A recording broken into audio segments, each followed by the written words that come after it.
Ladies and gentlemen, welcome back. Another reaction video here. This was one that was kind of suggested in the Discord.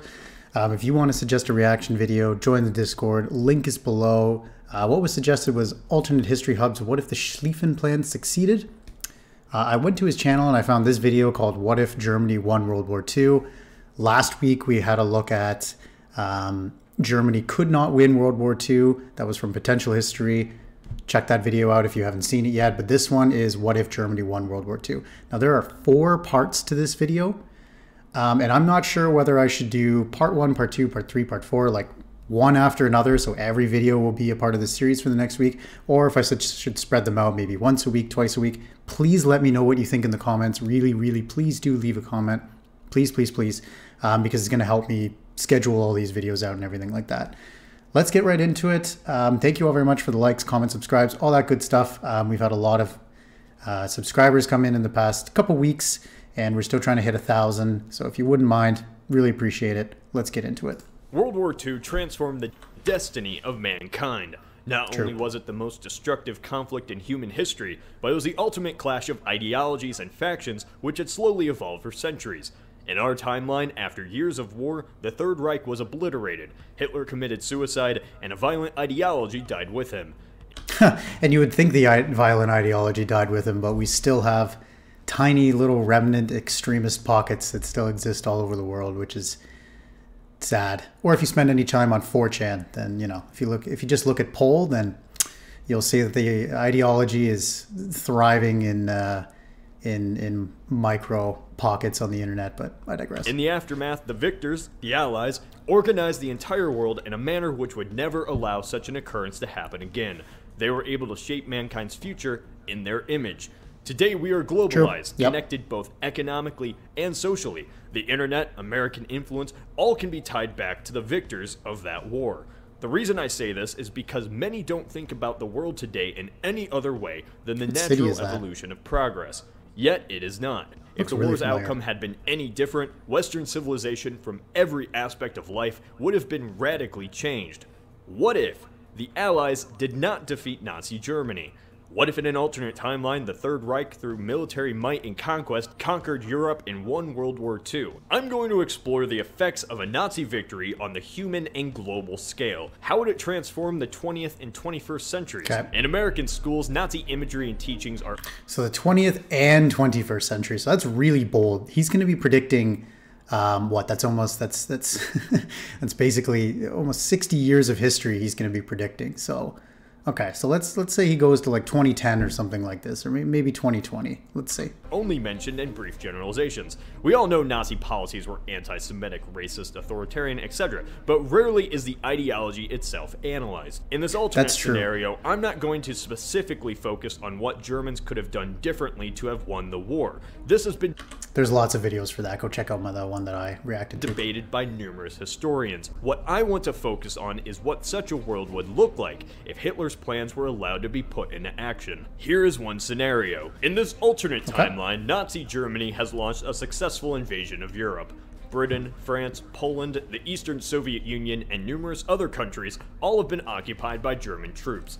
Somehow Germany invaded Britain, and facing overwhelming odds, even though Churchill promised not to, the British are forced to surrender or be basically annihilated. In this alternate timeline, the Third Reich consolidates control over the new land it is occupied across the continent, making any effective American incursion impossible. At first, resistance movements would fight against the Germans and puppet fascists like in Vichy France and the UK, but after years of strengthening control over trade and resources, the Third Reich basically starves out any opposition.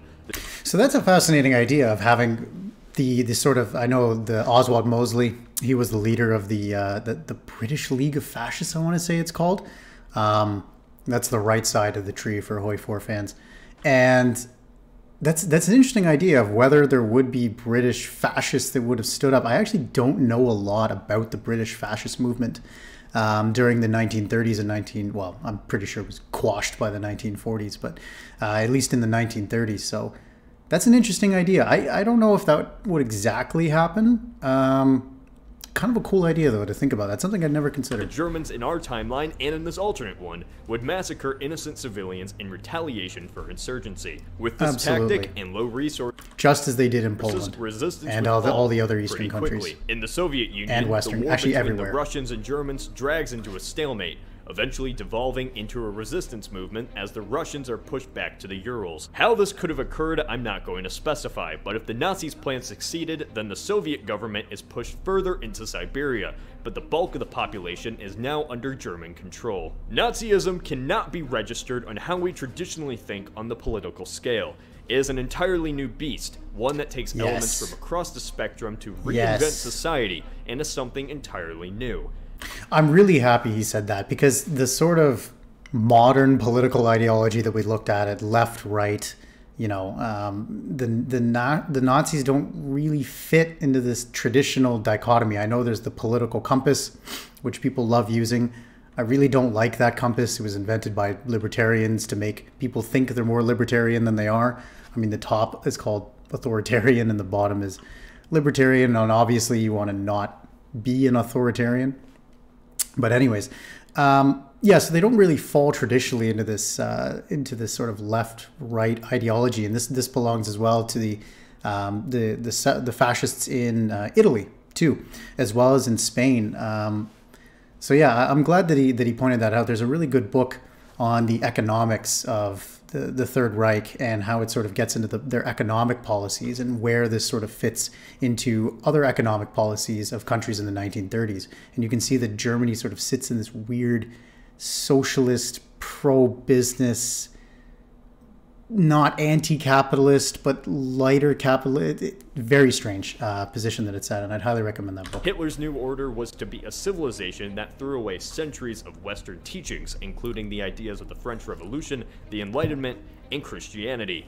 A civilization that bases everything on the spread and domination of a specific group, the Aryan race. To understand a world where the Germans won World War II, we need to understand the concepts of Nazism and their horrific ideas of racial superiority and classification. If Nazi Germany won the war, they would reorganize Europe based on racial hierarchies. Since eugenics was popular, the Nazis based their policies off of genetics and ranked people off of positive and supposed inferior genes. Right, and eugenics was actually not only just popular in Germany too, but it did have a movement in the United States, particularly in the southern United States. But there was also some science departments that would study eugenics, and I think they pretty much died out by the time World War II ended. At the top was the Aryan race. Aryans to the Nazis were people of Germanic descent. This meant pure ethnic Germans had the highest status among the Nazi society. Just below true Aryans were Western Europeans, such as the British, Northern French, Irish, and Dutch. The Chinese and Japanese were also at this level, as Hitler declared them honorary Aryans. Below them were the Mediterranean race. Southern and Tanner Europeans, such as Italians, Southern French, Spanish, and Greeks. Hitler believed Southern Europeans were naturally more lazy than the Northerners. This thought of Italian inferiority to Germans caused a lot of tension between Mussolini and Hitler. I'll talk about how this will play out later. Skipping past a few levels at the very bottom were the Untermensch. These were racial groups the Nazis considered too inferior or dangerous to live. These were the Slavs, such as the Poles, Russians, and Ukrainians, Jews, Roma, homosexuals, communists, etc. In this alternate timeline, if Germany was able to successfully implement Lebensraum, after decades of German control, Poland, Russia, and the Eastern Slavs would cease to exist. The Slavic people of Eastern Europe would face a genocide 10 times larger than that of the Holocaust in our timeline. Mass extermination in the tens of millions. Hitler was... Yeah, and that's something that, you know, obviously there's something very important to point out, that the 6 million Jews that were lost in the World War was obviously 6 million too many. However, it was just a small amount of the ultimate goal of complete and total annihilation of these populations within Europe. And so to think if they had one, I mean, it would just be extermination on an unmeasurable scale, something that humanity has never seen and hopefully will never see ever again. Was a fan of how the United States successfully depopulated and pushed back the American Indians, and so he wanted to recreate this against the Slavs. In this okay. Pushed back the American Indians, and so he wanted... So I want to talk about that briefly.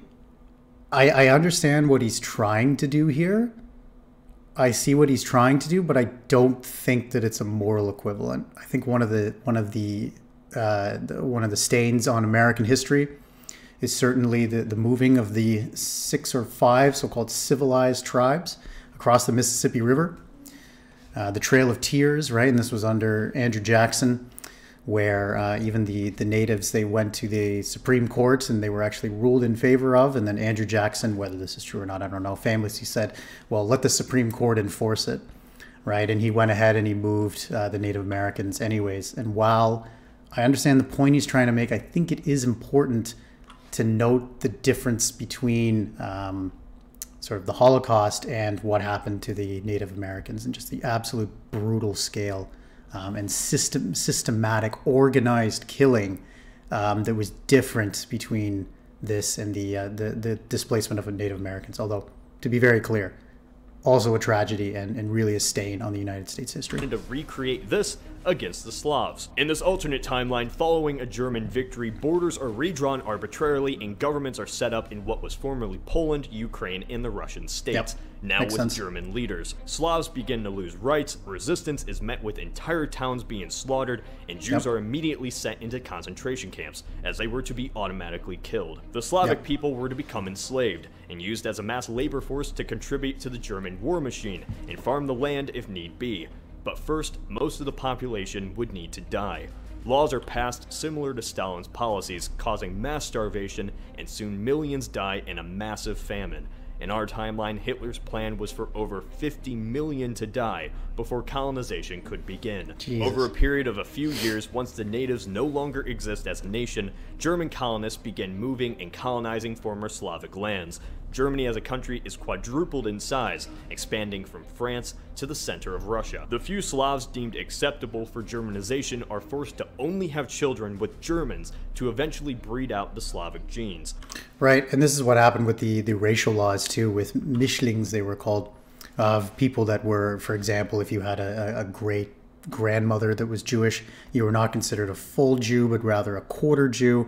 I saw when I was in Israel, there was a fascinating museum on the Holocaust, and I was able to read the actual racial laws, and it was interesting because I've been learning German for 4 years, and I was actually able to read it as the text stood, and it's just this incredibly overly complicated system of quarters and halves and 1/8 Jewish, and then what this means for certain people and the laws that you had. And so I can definitely see something like that happening, but with Slavs as well in this alternative history timeline. The culture of these lands would be destroyed and torched. History of the people forgotten under Nazi genocide. With the massive industrial scale of the Third Reich and resistance defeated, they could easily be capable of such an atrocity. The German school systems would teach young Germans the inferiority of the Slavs, creating a racial divide between German Aryans and enslaved Slavic people. Very similar to situations in apartheid South Africa, racial segregation and outright atrocities kind of Slavic would occur between German colonial masters and enslaved Russians in the Ukraine colonies. Slavs would be banned from reproducing except to create new slaves. In fact, across Nazi Germany, abortion would not only be legal, but mandatory for non-Aryans. It would remain illegal for Aryan mothers, as German women would be expected to reproduce as much as possible.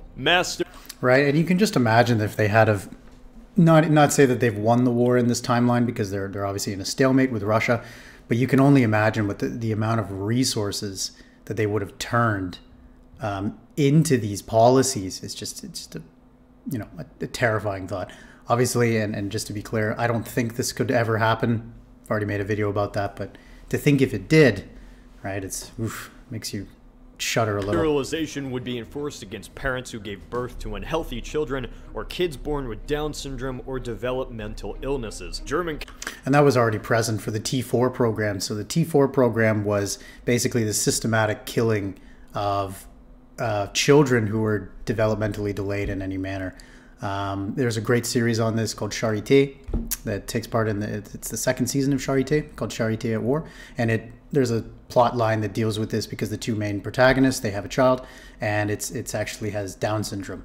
And so the father, right, there's obviously conflicts between the father who wants to follow the state and the mother who who obviously wants to keep this child despite it being developmentally delayed. So the T4 program killed an estimated, I think it was 40 to 60,000 children within Germany and the other lands too.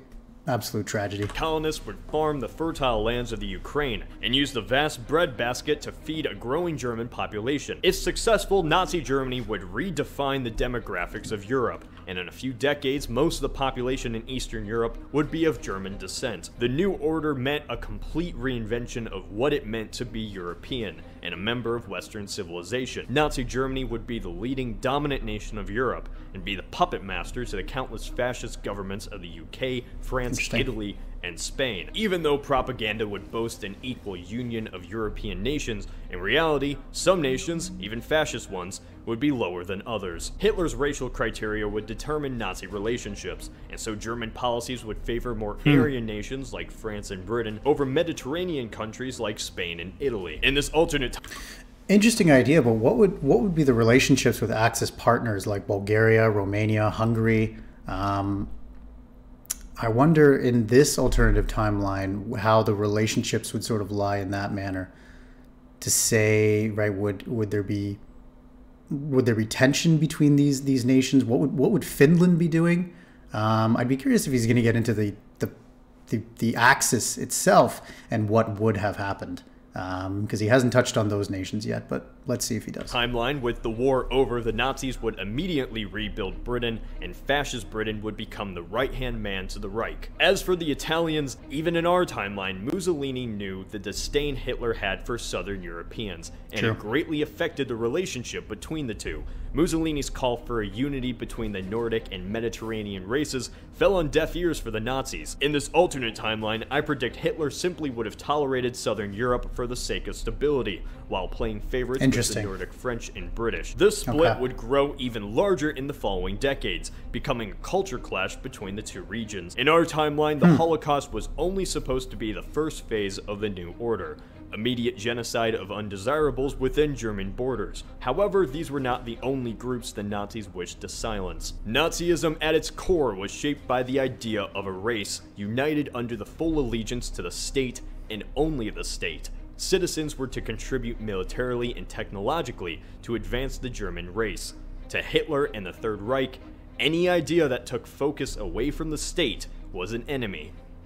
Removing the Jewish question was the first phase of the New Order. The Slavs were next, and after that, Catholicism itself, or the Church. Yes, the Church question. Let's see what he says about this first before I interject. As he became an adult, his views fell perfectly in line with the Nazi ideology. Nazism viewed Catholicism as not only an obstacle, but a threat to the progress of the German state. They despised the idea of a non-governmental force having influence over Europeans and Aryans. Before the war, Nazis closed Catholic institutions, barred Catholic messages, and arrested many members of the clergy. However, in part with his alliance with Italy and to stop instability, Hitler made a treaty with the Vatican to respect Catholic institutions. Yet to the Nazis, Catholics remained a prominent threat.